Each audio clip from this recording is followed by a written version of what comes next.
semua, ku nantikan dirimu di depan kelasmu, menantikan kami.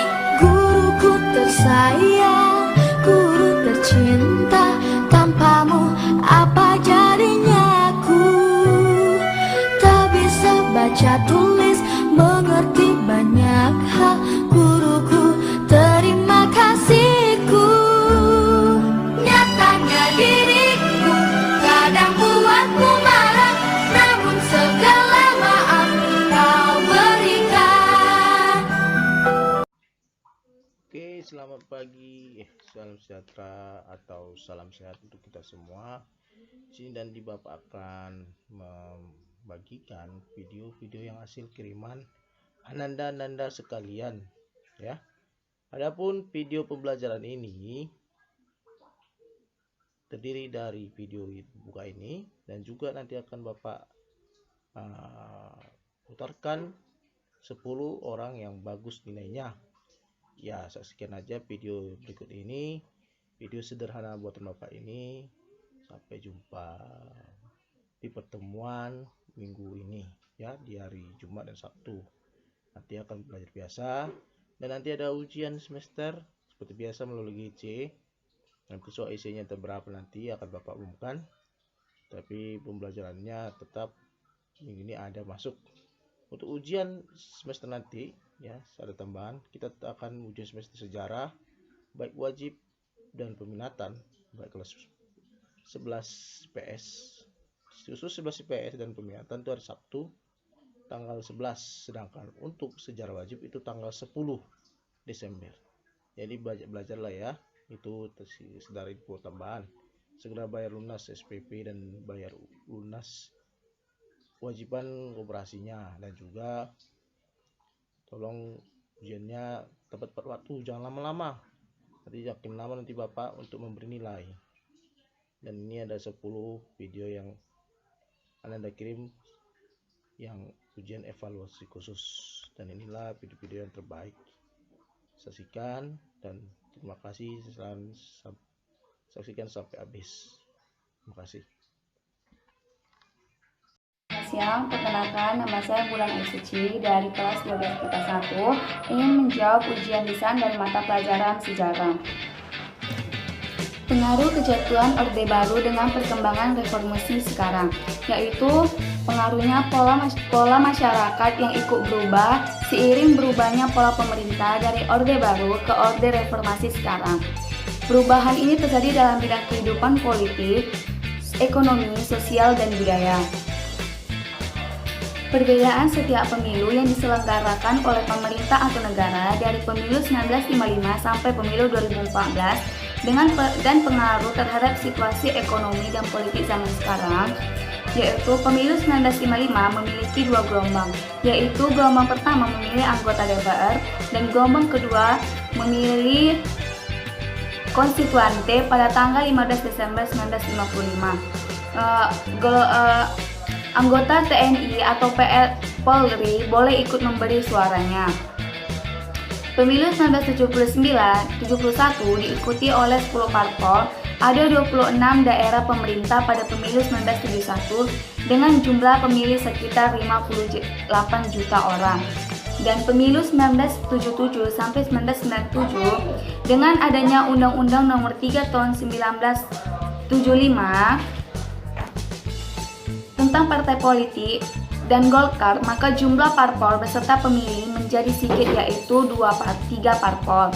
Pemilu 1999 merupakan pemilu pertama di era reformasi. Setelah Orde Baru berakhir, pemilu 1999 memilih anggota DPR atau MPR, presiden atau wakil presiden dipilih oleh anggota MPR. Pemilu 2004 diikuti oleh 24 partai. Untuk pertama kalinya, presiden dan wakil presiden dipilih secara langsung pada Pesta Demokrasi 2004. Pemilu 2009 diikuti oleh 38 partai politik. Pemilu 2014 diikuti 12 partai dan hanya 10 partai yang memenuhi parliamentary threshold sebesar 3,15% perolehan suara. Sekian ujian lisan dari saya. Terima kasih. Selamat siang, nama saya Puji. Berikut jawaban ujian lisan saya pada mata pelajaran sejarah. Pertanyaan pertama, sejarah Orde Baru dan implikasinya atau pengaruh kejatuhan Orde Baru dengan perkembangan era reformasi sekarang. Orde Baru lahir dari terbitkannya Surat Perintah 11 Maret atau Super Semar pada tahun 1966, yang kemudian menjadi dasar legalitasnya. Orde Baru bertujuan meletakkan kembali tatanan seluruh kehidupan rakyat bangsa dan negara pada kemurnian pelaksanaan Pancasila dan Undang-Undang Dasar 1945. Pengaruh kejatuhan Orde Baru ke era reformasi sekarang, runtuhnya rezim Orde Baru menandai kelahiran masa baru, yakni era reformasi. Reformasi menjadi angin segar dalam demokrasi Indonesia, rakyat dikembalikan pada posisi semula, yakni pemimpin tertinggi dalam sistem demokrasi. Kebebasan dalam berpendapat menjadi lembaran baru bagi sejumlah media massa. Kebebasan berorganisasi melahirkan sejumlah partai independen dan masih banyak pengaruh lain yang menjadi jawaban atas kekecewaan rakyat pada rezim Orde Baru. Pertanyaan kedua, jabarkan sejarah awal pemilu hingga 2014. Indonesia telah 11 kali menyelenggarakan pemilu. Pemilu pertama digelar pada era Presiden Soekarno pada tahun 1955. Pemilu 1955 diikuti oleh 172 parpol dengan 15 daerah pemilihan dan jumlah pemilih sekitar 43 juta orang. Pemilu kedua pada tahun 1971. Beberapa parpol yang ikut pada pemilu 1955 tidak lagi ikut serta karena telah dibubarkan. Pemilu ketiga tahun 1977 sampai 1997. Dengan adanya Undang-Undang Nomor 3 Tahun 1975 tentang partai politik dan Golkar, maka jumlah parpol peserta pemilu menjadi lebih sedikit. Pemilu keempat pada tahun 1999 merupakan pemilu pertama di era reformasi setelah era Orde Baru berakhir. Pemilu kelima tahun 2004. Pemilu 2004 diikuti oleh 24 partai. Untuk pertama kalinya, presiden dan wakil presiden dipilih secara langsung pada Pesta Demokrasi 2004. Pemilu ke-6 pada tahun 2009. Pemilu 2009 diikuti oleh 38 partai politik. Ketentuan elektoral dan threshold pada pemilu sebelumnya dihapus dan diganti dengan parliamentary threshold sebesar 2,5%. Pemilu ke-7 yaitu pada tahun 2014 diikuti oleh 12 partai, yakni PDIP, Golkar, Demokrasi, PKB, PPP, PAN, PKS, Gerindra, Hanura, Nasdem, PBB, dan PKPI. Sekian video saya. Jika saya ada kesalahan, saya mohon maaf. Terima kasih. Nama saya Wanda Tria Syafira, kelas 11 PS1. Sejarah politik etis serta pengaruh politik etis terhadap sejarah pergerakan nasional Indonesia. Kebijakan politik etis lahir setelah sistem tanam paksa di Hindia Belanda dikritik oleh C.Th. van Deventer, seorang ahli hukum Belanda dan kemudian menjadi tokoh politik etis. Politik etis atau politik balas budi merupakan pemikiran yang menyatakan bahwa pemerintah Belanda memegang tanggung jawab moral bagi kesejahteraan bumi putra. Nomor 2, pengaruh politik etis terhadap pergerakan nasional adalah pembangunan infrastruktur seperti pembangunan rel kereta api yang memperlancar perpindahan barang dan manusia, pembangunan infrastruktur pertanian, dalam hal ini bendungan yang nantinya bermanfaat bagi pengairan. Adanya berbagai sekolah mengakibatkan munculnya kaum terpelajar atau cendekiawan yang nantinya menjadi pelopor pergerakan nasional melakukan perlawanan secara pemikiran. Kaum terpelajar mendorong perjuangan melawan penjajahan barat melalui pendirian organisasi-organisasi pergerakan. Penyebab atau faktor politik pendorong bangsa-bangsa Eropa mencari daerah rempah-rempah di Indonesia, yakni sejak abad 14 perdagangan rempah-rempah di Eropa mengalami perkembangan pesat. Rempah-rempah laku keras di pasaran Eropa walaupun dengan harga yang tinggi. Hal inilah yang mendorong bangsa Eropa datang ke Nusantara mencari daerah penghasil rempah-rempah. Bangsa Eropa yang pertama masuk dan menjajah Indonesia yaitu bangsa Portugis. Kolonialisme dan imperialisme Barat di Indonesia saat ini sangat merugikan bangsa Indonesia. Saat itu dan saat ini. Terima kasih. Putra Tonanda kelas 12 IPA 1, saya akan menjawab ujian sejarah. Soal pertama, sejarah Orde Baru dan implikasinya atau pengaruh kejatuhan Orde Baru dengan perkembangan era reformasi sekarang. Jawabannya, masa pemerintahan Orde Baru dimulai pada tahun 1967. Presiden Soekarno secara resmi menyerahkan mandatnya kepada Jenderal Soeharto melalui Super Semar, Surat Perintah 11 Maret. Latar belakangnya, dikeluarkannya Super Semar adalah akibat peristiwa gerakan 30 September 1965 Gestapo Gestok atau G30 SPKI, yaitu aksi kudeta PKI Partai Komunis Indonesia yang menculik dan membunuh beberapa perwira TNI AD dan beberapa orang penting lainnya. Kejadian ini memicu kekacauan negara. Pembantaian anggota PKI terjadi di mana-mana dan keamanan negara menjadi tidak terkendali. Rakyat Indonesia melakukan demo besar-besaran yang menuntut pembubaran PKI dan pengadilan bagi tokoh-tokoh PKI. Melalui bantuan Angkatan 66 Masyarakat Indonesia mengajukan tritura atau 3 tuntutan rakyat, yaitu pemerintah untuk membubarkan PKI beserta organisasi-organisasi pendukungnya seperti Gerwani, Lekra, BTI, Pemuda Rakyat, dan sebagainya. Menuntut pemerintah untuk melakukan pembersihan Kabinet Dwi Kora di Komando Rakyat dari unsur-unsur PKI seperti Wakil Perdana Menteri 1 Dr. Andes Sumbandirio. Menuntut pemerintah untuk menurunkan harga bahan pokok dan memperbaiki ekonomi. Kondisi ekonomi Indonesia tidak stabil sejak era kemerdekaan dan makin memburuk pada pertengahan tahun 60-an. Presiden Soekarno menanggapi tuntutan tersebut dengan melakukan reshuffle pada Kabinet Dwi Kora. Namun reshuffle tersebut dinilai kurang memuaskan karena masih terdapat unsur PKI di dalamnya. Saat itu negara mengalami masa-masa genting dan kekuasaan presiden semakin lemah. Akhirnya pada tanggal 11 Maret 1966, Soekarno menandatangani surat penunjukan Soeharto sebagai Presiden RI kedua yang dikenal dengan nama Super Semar. Resmi diangkat sebagai Presiden RI kedua pada 22 Februari 1967 melalui ketetapan MPRS nomor 15 MPRS 1966 dan sidang istimewa MPRS pada tanggal 7-12 Maret 1967. Soal kedua, jabarkan perbedaan setiap pemilu yang diselenggarakan oleh pemerintah atau negara pemilu 1995 sampai 2014 dan pengaruh terhadap situasi ekonomi dan politik zaman sekarang.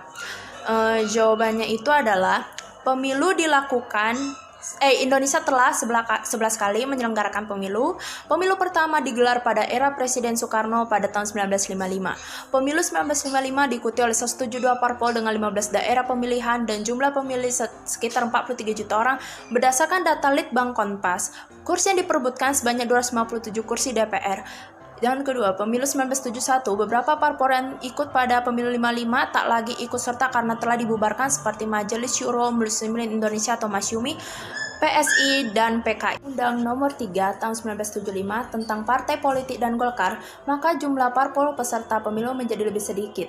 Tahun 1999, pemilu 1999 merupakan pemilu pertama di era reformasi setelah era Orde Baru berakhir dengan semangat partisipasi politik masyarakat yang menggebu-gebu. Jumlah parpol peserta pemilu meningkat hingga mencapai 48 partai. Terus pemilu 2004. Pemilu 2004 diikuti oleh 24 partai politik untuk pertama kalinya pula. Presiden dan Wakil Presiden dipilih secara langsung pada Pesta Demokrasi 2004. Susilo Bambang Yudhoyono Yusuf Kala terpilih sebagai Presiden dan Wakil Presiden. Pemilu 2009 diikuti oleh 38 partai politik.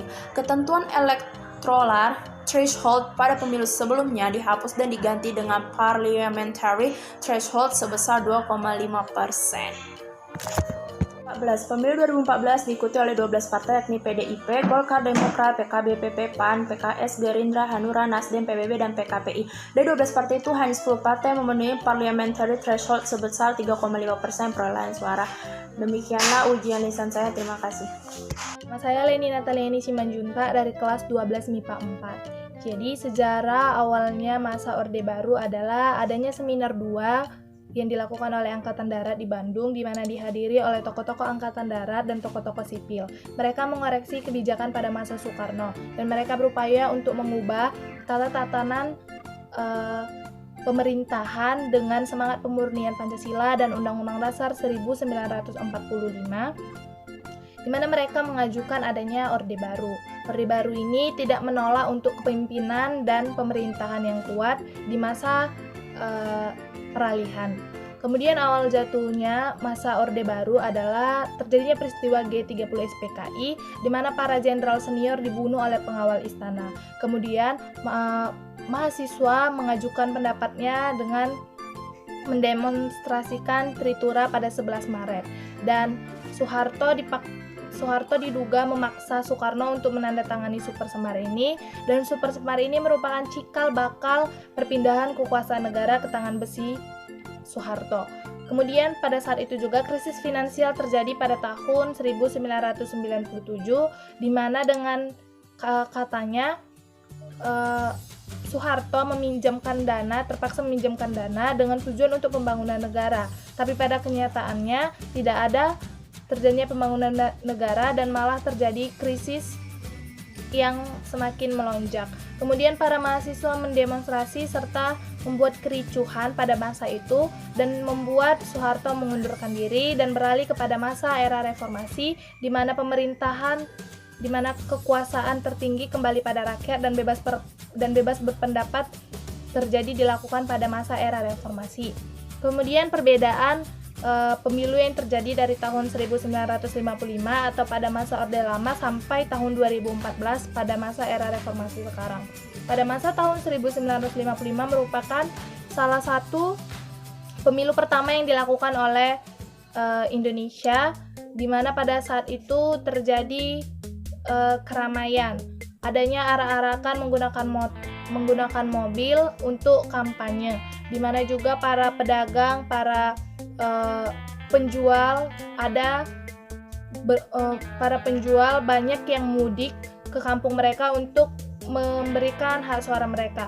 Tapi pada saat itu di laut atau di daerah kelautan tidak ada yang memilih dikarenakan adanya kesulitan teknis. Dan pada saat itu juga Soekarno memilih atau mengeluarkan hak suaranya. Pada masa Orde Baru terjadi kembali pemilu, tetapi Soeharto tidak memilih dan para mantan peristiwa G30 SPKI tidak dibolehkan memilih pada saat itu karena akan dikenakan sanksi. Kemudian pada tahun 2014 pemilu yang terjadi pada era reformasi sampai pada era reformasi sekarang, terjadinya pemilihan secara langsung yang diadakan di mana semua masyarakat boleh memilih, baik yang sudah dalam narapidana maupun tidak, semua masyarakat berhak memilih. Hey Terima kasih. travelers, welcome to this idea channel. Hopefully, you are always healthy and happy. In this video, I'll give you a cool cinematic back sound recommendation that's perfect for your movie. Sejarah Orde Baru dan Don't implikasi forget to atau press the pengaruh red subscribe button and turn on the kejatuhan bell dari Orde image. Baru dengan perkembangan era reformasi sekarang. Nah, untuk sejarahnya itu kita tahu bahwa Orde Baru itu dipimpin oleh Presiden kedua atau Presiden Soeharto, dan Orde Baru itu berjalan selama 32 tahun. Namun Orde Baru ini bisa dibilang tidak berjalan sesuai dengan cita awal Orde Baru. Poin-poin cita awalnya itu tidak sesuai dan mengakibatkan masyarakat itu sulit mendapatkan kebutuhan pokoknya. Tak hanya berjalan lancar hanya dengan itu, adanya tak berjalan lancar juga pada bidang-bidang lainnya seperti bidang politik, ekonomi, dan sebagainya. Dan saat situasi itu juga Presiden Soeharto hanya mementingkan beberapa kelompok-kelompok tertentu saja. Seperti saya bilang tadi, bidang-bidang seperti bidang politik tidak berjalan di berbagai bidang seperti bidang politik dan ekonomi maksudnya. Contoh dari bidang politik seperti yang mendominasi partai politik pada saat itu adalah Partai Golkar. Kurang lebih seperti itu yang tidak berjalan lancarnya. Untuk seperti bidang pembangunannya seperti pembangunan masih tidak merata pada saat itu juga. Dan itulah sebab-sebab dari berakhirnya Orde Baru. Nah, untuk pertanyaan keduanya itu tentang menjabarkan tentang perbedaan pemilu 1975 sampai 2014 dan pengaruh pada situasi ekonomi dan politik zaman sekarang. Nah, untuk pada tahun 1955 ada banyak partai politik, namun hanya 27 partai politik yang lolos.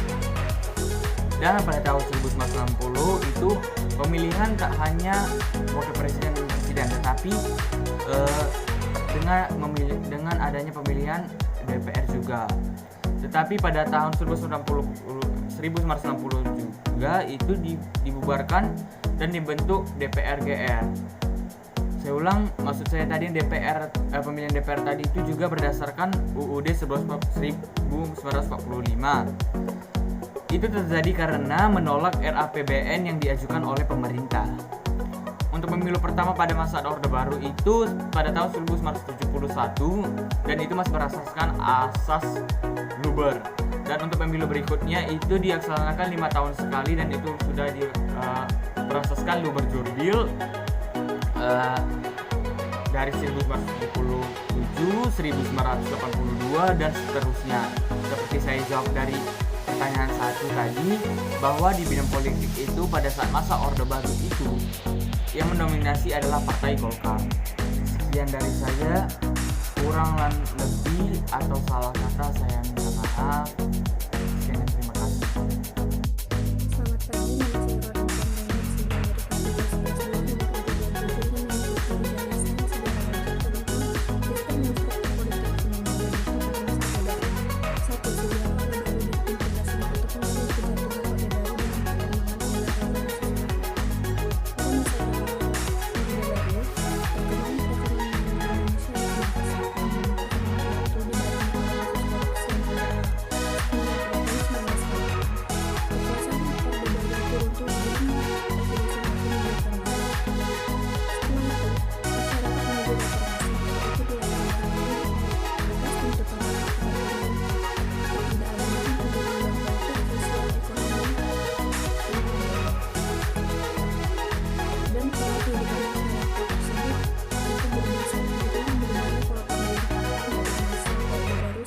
ke masa reformasi. Yang kedua, jabarkan perbedaan setiap pemilu yang diselenggarakan oleh pemerintah atau Thank negara you for watching pemilu this pada video tahun until it is 1995 finished. sampai pemilu If 2014 useful to dan you pengaruh guys, terhadap please like situasi and share ekonomi dan this politik video. zaman sekarang. If you have any suggestions for us, leave a message in the comments field. 1955 sampai pemilu tahun 2014 terdapat pada 1. Jumlah partai pemilu pada tahun 1955 adalah sebanyak 29 partai, sedangkan pada tahun 2014 itu berjumlah 12 partai. Yang kedua, lembaga penyelenggara pemilu pada tahun 1995 oleh panitia pemilihan, sedangkan pada tahun 2014 itu dilakukan oleh KPU. Yang ketiga, jumlah kursi DPR yang diperebutkan partai politik pada pemilu 1955 sebanyak 257 sehingga pada saat tahun 2014 menjadi 560. Dan pengaruhnya adalah masa yang berbeda. Pemilu 1955 adalah 10 tahun setelah kemerdekaan Indonesia. Negara masih belum stabil secara ekonomi dan politik, sedangkan pada saat ini, pada saat era reformasi di mana kondisi negara. Perkenalkan Pak, nama saya Joni Sregar, kelas 12 IPA 2. Di sini saya akan pertama kali menjelaskan tentang sejarah Orde Baru dan implikasinya atau pengaruh jatuhan Orde Baru dengan perkembangan era reformasi sekarang. Masa pemerintahan Orde Baru dimulai pada tahun 1967. Soekarno secara resmi memberikan mandatnya kepada Soeharto melalui Super-Semar, yaitu Surat Perintah 11 Maret.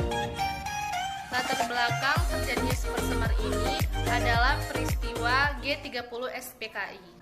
Selama pemerintahan Orde Baru, Indonesia mengalami banyak kemajuan di berbagai bidang, terutama adalah bidang ekonomi. Zaman Orde Baru ini berhasil memperbaiki ekonomi Indonesia yang tidak stabil sejak masa kemerdekaan. Tujuan utama pemerintahan Orde Baru ini adalah menciptakan stabilitas ekonomi dan politik. Namun, pemerintahan pada masa Orde Baru ini juga terdapat beberapa penyimpangan, yaitu kebijakan politik yang otoriter, dalam arti kekuasaan presiden berada di atas Undang-Undang Dasar 1945, dan masa berakhirnya pemerintahan Orde Baru ini adalah pada tanggal 21 Mei 1998. Soeharto membacakan pidato pengunduran dirinya dan digantikan dengan Orde Reformasi di bawah pimpinan B.J. Habibie yang pada waktu itu menjabat sebagai wakil presiden. Demikian penjelasan saya tentang sejarah Orde Baru. Yang kedua, saya akan menjelaskan tentang perbedaan setiap pemilu yang diselenggarakan oleh pemerintah atau negara pada tahun 1955 sampai pemilu pada tahun 2014 dan pengaruh terhadap situasi ekonomi dan politik zaman sekarang. Yang pertama adalah perbedaan pemilu tahun 1955 dengan pemilu masa reformasi sekarang ini. Pemilu tahun 1955 bersifat demokratis dan berjalan secara jujur, lancar, dan adil. Namun situasi politik masih belum stabil, sedangkan pemilu tahun 2014 atau masa reformasi adalah terdapat 48 partai politik yang dilaksanakan untuk memilih presiden dan wakil presiden serta anggota legislatif yang dipilih secara langsung, dan pengawasannya dilakukan oleh pemerintah melalui Bawaslu yang terdiri dari LSM dan Rektor. Sekian, terima kasih. Assalamualaikum warahmatullahi wabarakatuh. Saya Dina Tifa Hanum dari kelas 12 IPS 1 akan menjawab pertanyaan dari Bapak. Yang pertama, Orde Baru merupakan masa pemerintahan yang berlangsung sejak tahun 1966 sampai 1998, yang dimana identik dengan Bapak Soeharto yang menjabat selama 32 tahun lamanya. Selama Orde Baru berlangsung, perekonomian Indonesia berkembang pesat dan pembangunan infrastruktur yang meningkat dan merata sehingga dapat dirasakan oleh masyarakat. Pada pertengahan 1997, Indonesia mengalami krisis moneter. Pada Agustus 1997, nilai rupiah turun 9%. Runtuhnya rezim Orde Baru menandai kelahiran masa, yaitu era reformasi, yang dimana sistem demokrasinya rakyatlah yang menjadi pemimpin tertinggi. Kebebasan dalam berpendapat melahirkan lembaran baru bagi media massa.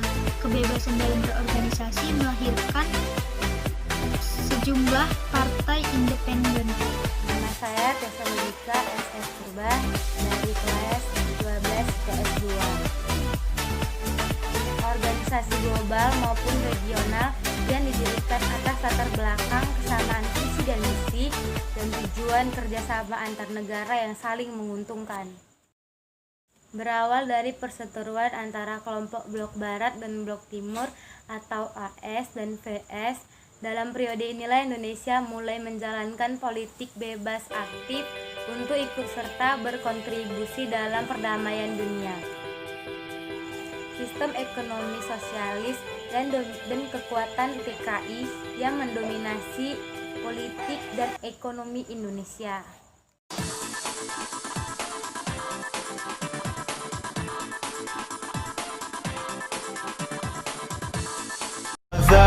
That's caught in the crossfire.